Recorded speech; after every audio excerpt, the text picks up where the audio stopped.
Hello everyone, আশা করছি তোমরা সবাই ভালো আছো। তোমাদের জন্য আরেকটি নতুন ভিডিও নিয়ে চলে এসেছি। পশ্চিমবঙ্গ পুলিশ এবং কলকাতা পুলিশ পরীক্ষায় আসা বিগত 10 বছরের জিকের কিছু গুরুত্বপূর্ণ প্রশ্ন এবং তার উত্তর নিয়ে আজকে তোমাদের 3 নম্বর সেট। প্রতিদিন এই সেটগুলি চলবে।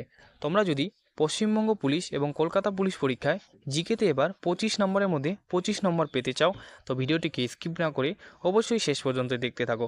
আর চ্যানেলে যদি নতুন হয়ে থাকো চ্যানেলটিকে সাবস্ক্রাইব করে রাখো এইরকম ভিডিওগুলি সবার প্রথমে পাওয়ার জন্য। চলো তাহলে শুরু করছি। তোমাদের আজকের সেটের প্রথম প্রশ্নটি হলো এলাইজার টেস্ট কোন রোগ শনাক্ত করতে সাহায্য করে? তো তোমাদের অপশান এতে আছে ক্যান্সার, অপশান বিতে আছে HIV এইডস, অপশান সিতে আছে ব্রেন টিউমার। তো তোমাদের এখানে সঠিক উত্তরটি হয়ে যাবে অপশান বি, HIV বা এইডস রোগ শনাক্ত করতে এলাইজার টেস্ট করা হয়। তোমাদের পরবর্তী প্রশ্নটি হলো Satyajit Ray film and television institute কোথায় অবস্থিত? অপশান এতে আছে রাঁচি, অপশান বিতে আছে দিল্লি, অপশান সিতে আছে কলকাতা, অপশান ডিতে আছে মুম্বাই। তো তোমাদের এখানে সঠিক উত্তরটি হয়ে যাবে অপশান সি, কলকাতাতে Satyajit Ray film and television institute অবস্থিত। তোমাদের পরবর্তী প্রশ্নটি হলো ভারতবর্ষে টাকার যোগান কারা নিয়ন্ত্রণ করে? অপশান এতে আছে অর্থমন্ত্রক, অপশান বিতে আছে ভারতীয় রিজার্ভ ব্যাঙ্ক, অপশান সিতে আছে অর্থ কমিশন, অপশান ডিতে আছে ভারতীয় স্টেট ব্যাঙ্ক। তো তোমাদের এখানে সঠিক উত্তরটি হয়ে যাবে ভারতবর্ষে টাকার যোগান কারা নিয়ন্ত্রণ করে? সঠিক উত্তরটি হয়ে যাবে অপশান বি, ভারতীয় রিজার্ভ ব্যাঙ্ক ভারতবর্ষে টাকার যোগান নিয়ন্ত্রণ করে। তোমাদের পরবর্তী প্রশ্নটি হলো দীপা কর্মকার অলিম্পিকে কোন খেলায় অংশগ্রহণ করেছিলেন? অপশান এতে আছে অ্যাথলেটিক্স, অপশান বিতে আছে সাঁতার, অপশান সিতে আছে জিমন্যাস্টিক। তো তোমাদের এখানে সঠিক উত্তরটি হয়ে যাবে অপশান সি, জিমন্যাস্টিক। তোমাদের পরবর্তী প্রশ্নটি হলো নিচের কোনটি ভারতীয় সংসদের অধিবেশন নয়? অপশান এতে আছে গ্রীষ্মকালীন অধিবেশন, অপশান বিতে আছে শীতকালীন অধিবেশন, অপশান সিতে আছে বর্ষাকালীন অধিবেশন, অপশান ডিতে আছে বাজেট অধিবেশন। তো তোমাদের এখানে সঠিক উত্তরটি হয়ে যাবে অপশান এ, গ্রীষ্মকালীন অধিবেশন। পরবর্তী প্রশ্নটি হলো প্রতি বছর কোন দিনটি বিশ্ব পরিবেশ দিবস হিসাবে পালিত হয়? অপশান এতে আছে 1 জুলাই, অপশান বিতে আছে 25শে জুন, অপশান সিতে আছে 5ই জুন, অপশান ডিতে আছে 15ই জুন।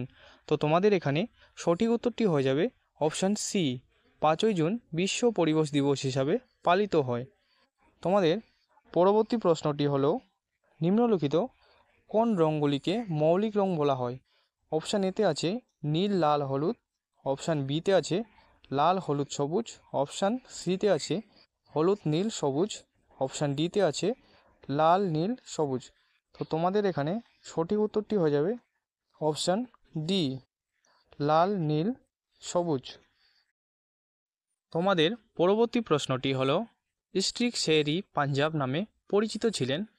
অপশান এতে আছে ভগৎ সিং, অপশান বিতে আছে জয়প্রকাশ নারায়ণ, অপশান সিতে আছে লালা লাজপত রায়, অপশান ডিতে আছে রাম মনোহর লোহিয়া। তো তোমাদের এখানে সঠিক উত্তরটি হয়ে যাবে অপশান সি, লালা লাজপত রায়।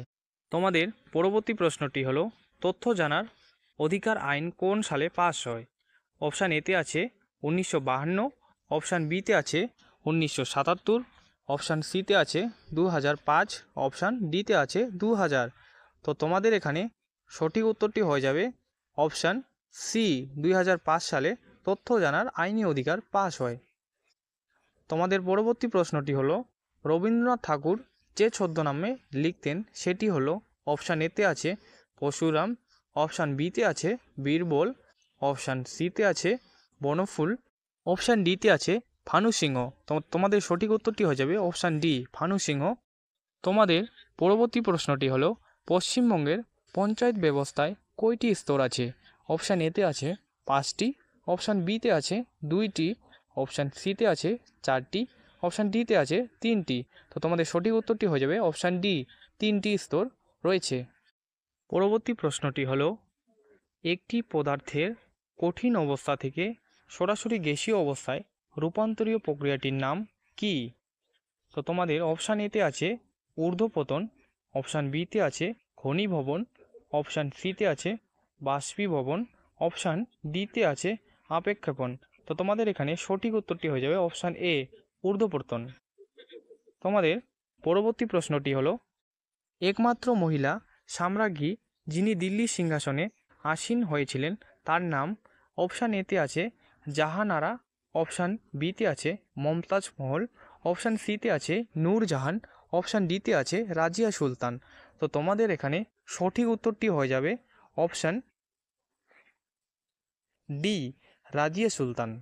ভিডিওটি যদি তোমাদের ভালো লেগে থাকে তাহলে চ্যানেলটিকে সাবস্ক্রাইব করে দিও।